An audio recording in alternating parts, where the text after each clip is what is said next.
Hello, everyone, and welcome back to Nerds at Night Gaming. It's Kid Thunder DJ, this time flying by himself, as we give you our first thoughts of Super Mario Maker 2. So, I just thought this first video, since apparently they changed where you have to have like 24 hours after activating it for live stream to work. I was gonna live stream some courses and just kind of play through, and if people happen to find us, because it isn't like we have very many viewers from the tags, then let them throw out some levels to try. So while we wait for that to happen, we're gonna call an audible here, and these are the 3 levels I've made and uploaded. None of them are great. In fact, some of them were just sort of very simple ideas.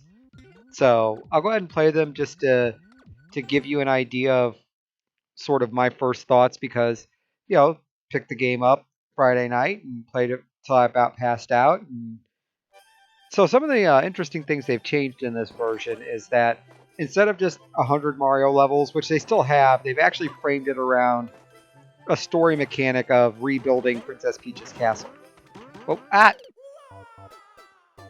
as you can see, I still managed to set some traps for myself in this level, or for anybody who chooses to play it. So let's see what we get. Let's try that again. But yeah, and I've done about 20 or so of the levels in it. I've got the foundation and like 2 parts of the castle built.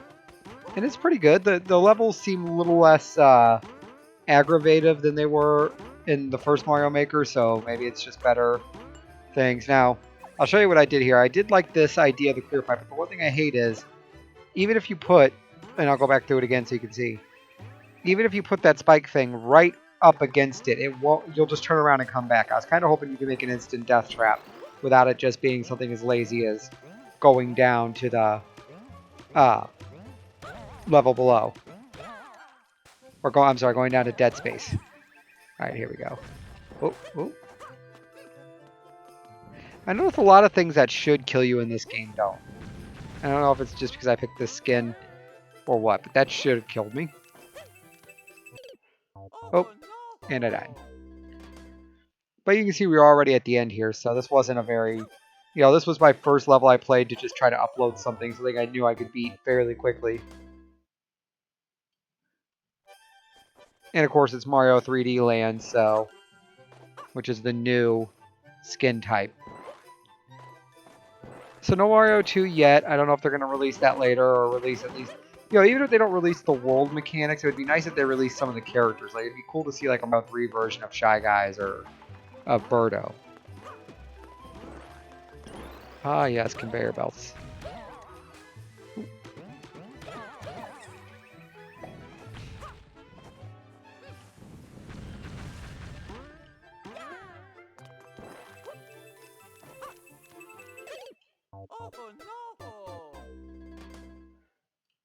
Oh, damn. Alright, well, here we go again.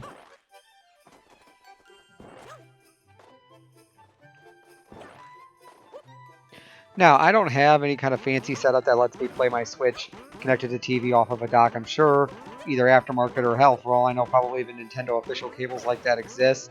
Or some program out there like, oh no, just put this on your Switch and you'll be able to show the screen. But so, since I don't know what those are and don't really care to figure it out, I can't really go through and show you some of the creation stuff, but they definitely found a way to work around the limitation of only one small screen that you can touch. You kind of can use a search option to look at everything by category. So there's enemies, landscape, and gadgets. And you still have obviously all the same rotational stuff. They gave you a lot of stuff up front, and it seems like the way they're going with unlockables is it's more stuff for your Mii to wear and your like avatar for your character. I haven't come across anything yet that seems to change what's available. Oh, what's available in gameplay.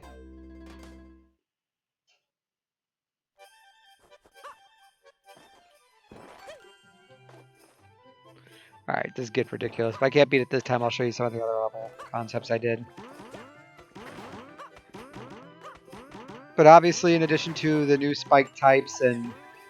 Oh, let me go up here. Is this going to kill me this time? No, I cheat death again. Oh, great. Huh. Well. That didn't work. There we go.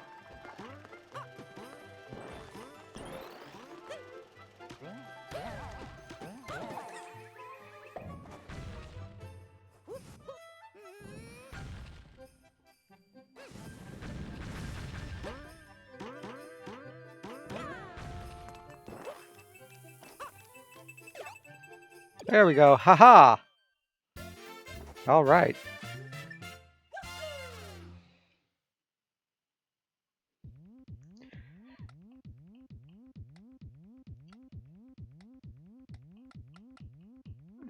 Yeah, actually, you know what? I didn't even think about this. Let me go to Course World and show you my courses there in case anybody actually wants to play these. I wouldn't recommend it. I'm not that good at building levels yet.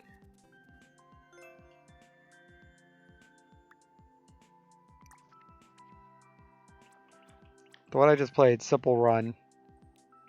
There's its course ID. Leave that up for a moment if you want to look at it. All right.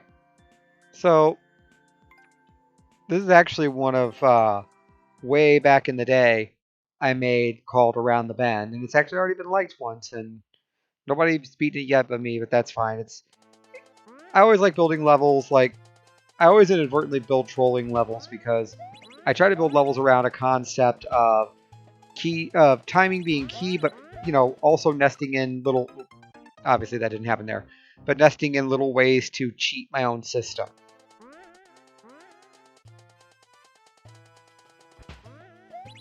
Like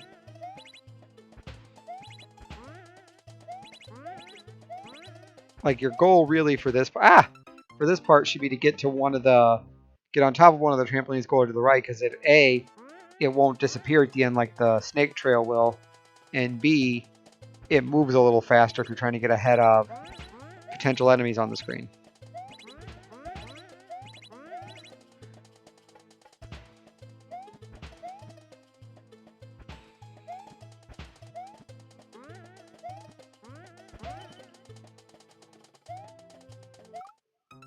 Ah, jumped too soon. Oh well.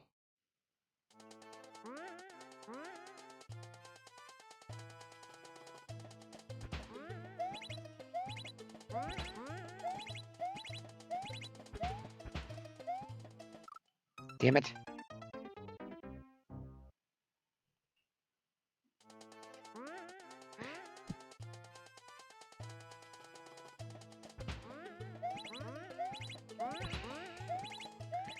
Okay. Wow. When you make your own level too difficult.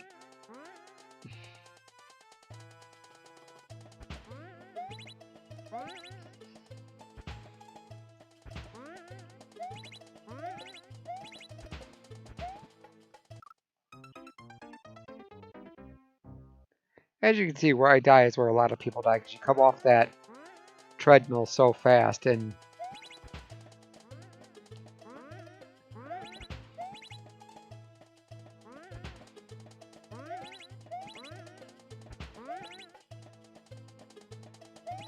yeah, well, shoot. Yeah, there was no surviving that. The green trail was gone, so.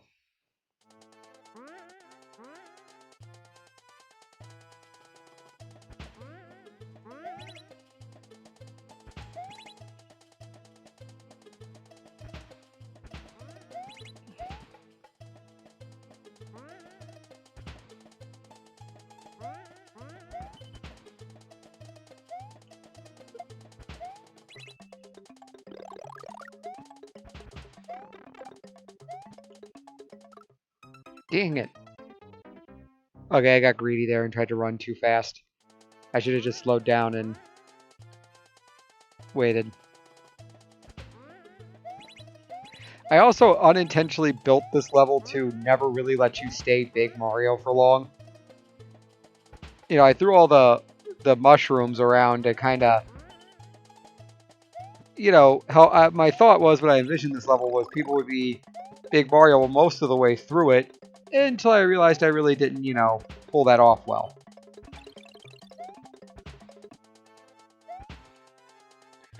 Really just sort of became, again, another mark of trolling that you would... Oh! you would finally get to a mushroom, and something pretty short after getting it would be put in place to kill you, including that first mushroom. That's why if you notice I keep missing it. In fact, once I realized that it made you almost too big to go through this part safely, I actually just attached the laughing sound effect to it, because if you hit it thinking it's going to help you, it's not.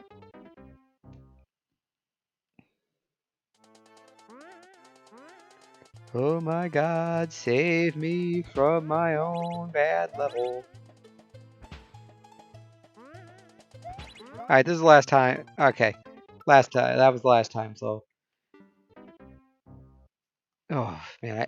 I'm playing on the actual Switch controller, not the Joy-Cons hooked up, so I have no idea why, for whatever reason, button placement on it's weird and it just throws me off. But there's the code for Around the Bend. It's already been beaten once. Let's see if somebody can actually take the world record on this. Oh, I have comments. I didn't even notice that before. And then the last of mine, and then I'll end this episode, and then the next episode will be us doing some other people's levels, and then tomorrow, hopefully getting time, Kid Thunder. Yes, I know I put Kid Thunder down as my name. I did that because they give you only so many, so Kid Thunder didn't fit. And you'd be surprised how many people didn't even catch it. So this actually shows off a couple of the other new mechanics. First are the on and off switches, which correspond obviously with the red and blue blocks. Now, you can also assign conditions for victory, like, get X number of coins, don't kill any enemies, don't touch the ground. I don't know if you can unlock more later, but one of the things I was hoping was if they were going to have the switch mechanic, there was going to be a way to beat this level, or, to beat a level without activating a switch, because I did it by accident when I cleared this stage to upload it. Because the switch, I had put them in here more or less to be a helper, but not necessarily required. It's actually just having more fun to see. This was more of a proof of concept to see what all you could do with the sky hooks.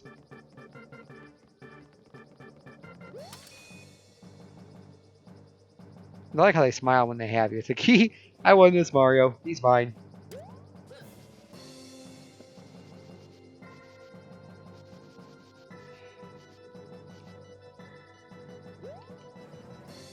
Ah! That's such a difficult jump to make.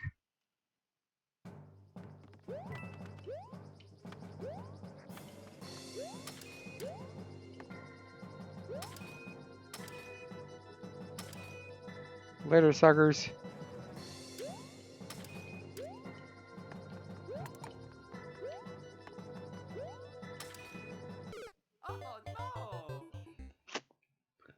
I knew that was going to happen.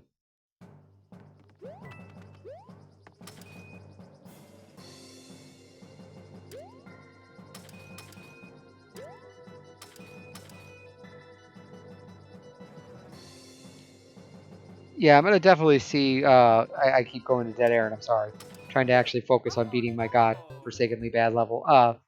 But no, my focus with this is, again, I said this was a proof of concept for what you could do with these grabbers, really. And the idea is I'm going to see about doing my first auto Mario level where if you move wrong or land wrong trying to get through it, then it'll drop a chain chomp, if it'll actually carry them. I haven't tried yet. So hopefully you'll see that level if you actually watch this video and see how terrible of a maker I am.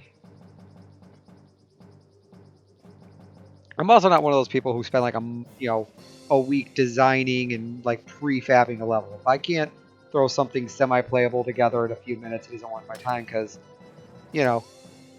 as some of you, the 4 or 5 of you who've ever watched my channel before know, I had children and a job, so this is not my main focus. I wish it was. I wish it paid the bills, but it doesn't.